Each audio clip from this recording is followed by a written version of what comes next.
Cool. Okay.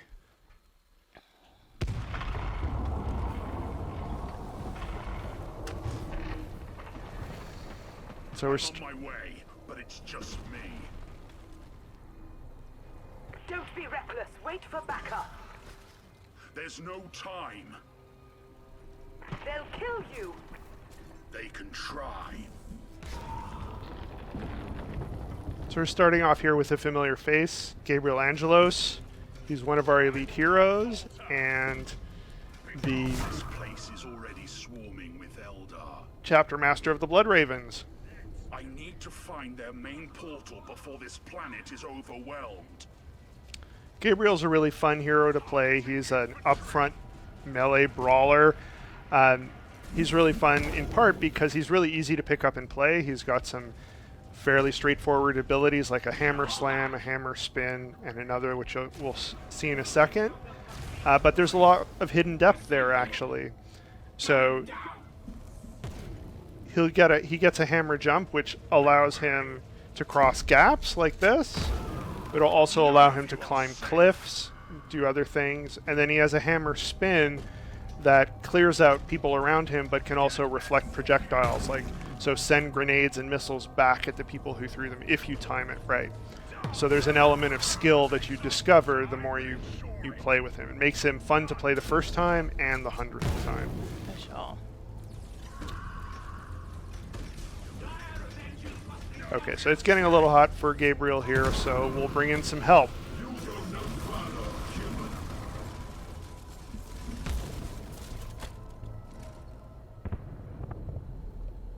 I love this scene so much. I know that people may have already seen it on our first gameplay at PC Gaming Show, but she's just, her entrance is just so epic. Indeed it is. This is Lady Solaria, our Imperial Knight, the super unit for Space Marines. She's a walking powerhouse with Gatling guns for arms. What more could you ask for?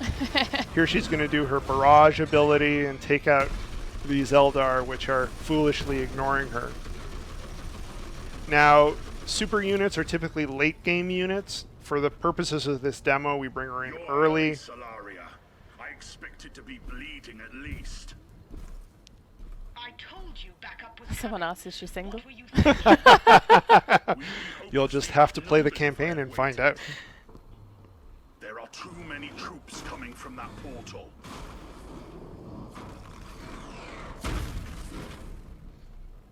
So Dawn of War 3 is really about This is armies. the strike cruiser Dauntless. We've landed troops to your position. Can we use the Dauntless's guns to take out this portal? We need eyes on it first. We'll have to fight our way there. And big Hard way it is Whoa.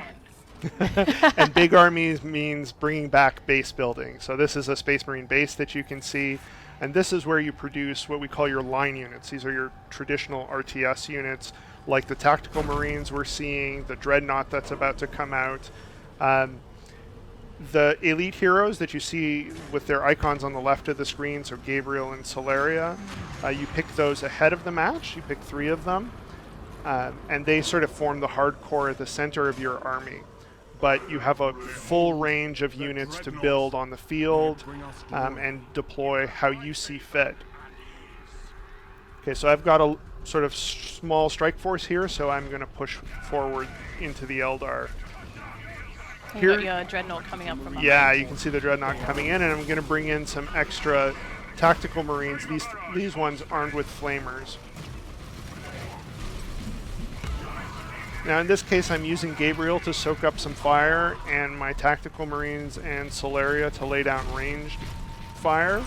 How you use the elites and the line units is really up to you, and there's a lot of strategic and tactical depth there. You can focus on your elites and just sort of blob your line units if you want. That's an easy way to get into it. More advanced players who've played Dawn of War 1, for example, can do a lot more micro with those line units and use them more effectively. So use those flamer abilities that we saw with the Tactical Marines. You'll see at the bottom of the screen I've captured a resource point. There's only one in this demo, but it's a return of the resource system from Dawn of War 1. Towards the top of the screen here, you'll see a cover point. And so for people who have played the previous Dawn of Wars, cover in Dawn of War 3 is a lot like garrisons were in Dawn of War 2. So it's a thing on the field that you send troops in, they capture it, it becomes safe, it provides protection, but it can be destroyed. The major difference is that you can also send in melee units to clear people out of it. And we'll see that a little later in the demo. Right now I'm using my drop pods to bring in some extra troops. Now, drop pods are one of the center points of the Space Marines. While I can build line units from buildings back at my base, I can also build them in these drop pods and deliver them right into the front line. And we're seeing that on the left there. Those Yes. 3 drop pods can be preloaded with Absolutely. Never. Yeah. Here, Solaria tried to take out some of these Eldar Wraithguard, but you'll see she actually didn't get them all. And that's a good example that even with a powerful unit, skill and timing is really important in this game. It's a strategy game, and those types of things are always going to be important in the moment-to-moment gameplay. So the Eldar are trying to take a cover point at the top, so I'm going to use my Assault Marines to jump up there and take it from them. That's really one of the really clear roles for melee units. Okay, my third elite, the Assault Terminators, is ready, and they're a melee unit as well. So I'm going to use them to take out this cover that's on the left side of the screen. I'm actually going to teleport them right in there, and they'll start taking out those Dark Reapers. Nice. So on the left there, they just became available, and then you Yes. click, and then you can. Then I can place them on the map. Exactly.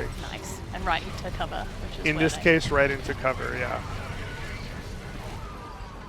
So that way, I was able to kill the guys inside the cover, so I can take the cover for myself. Okay, so the Eldar are going to continue to put up a fight, obviously, and I'm going to use one of Solaria's other abilities called the Iron Storm Missile Barrage. This is probably my favorite hero ability in the game right now. I can target 6 different places on the map and lay down some devastation. Again, skill is involved. You'll see these Banshees, they get out of the way. And Solaria is actually pretty vulnerable to melee, so if she didn't have that Dreadnought and Gabriel there to back her up, she could be in trouble. So again, it's about using these different types of units together rather than just like, oh, she's the biggest thing on screen, so she's going to do everything. Yeah. Not at all. So I'm teleporting my Terminators again to take this cover spot. You'll see they'll capture it just in time to spare themselves some damage. There we go. They got it, so they got protected from that blast. Nice. Good timing too. Are you able to explain the, I guess the bars? Are they health? Are they? Yeah, so they're health bars. So they follow. Each hash is a certain amount of health, basically. So you can see the elites have more health than individual line units, and some of them will have indications for charges on abilities. Okay, so for example, I guess Solaria in the top right. Yeah, she's got that flashing bar on top. That's indicating her heat. As she overheats, she'll start slowing down but doing more damage.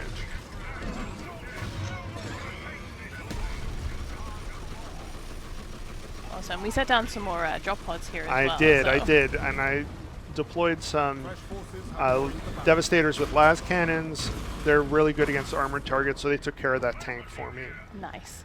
You can see my units are healing here with admittedly a temporary visual effect.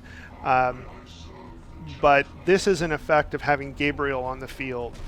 Your elites have secondary impact on your army as a whole, so when you deploy Gabriel, when you drop pods, they come with a brief healing aura.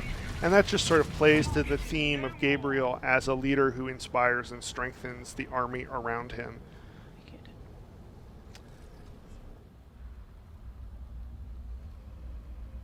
The entire invasion force.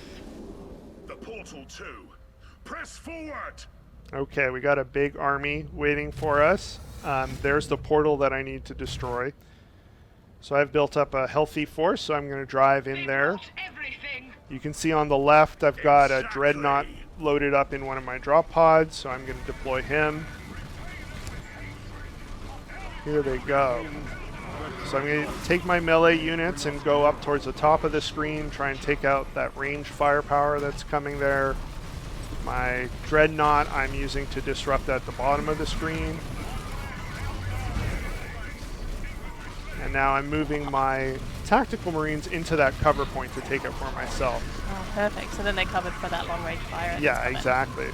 Now Solaria is going to use her Iron Storm missile barrage again. Now this time she's overheated, so the missiles are not only going to do impact damage, but they're going to leave pools of flame that do damage over time.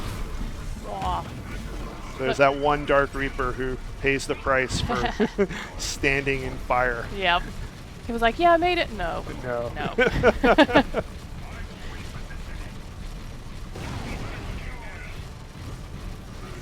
where we want them.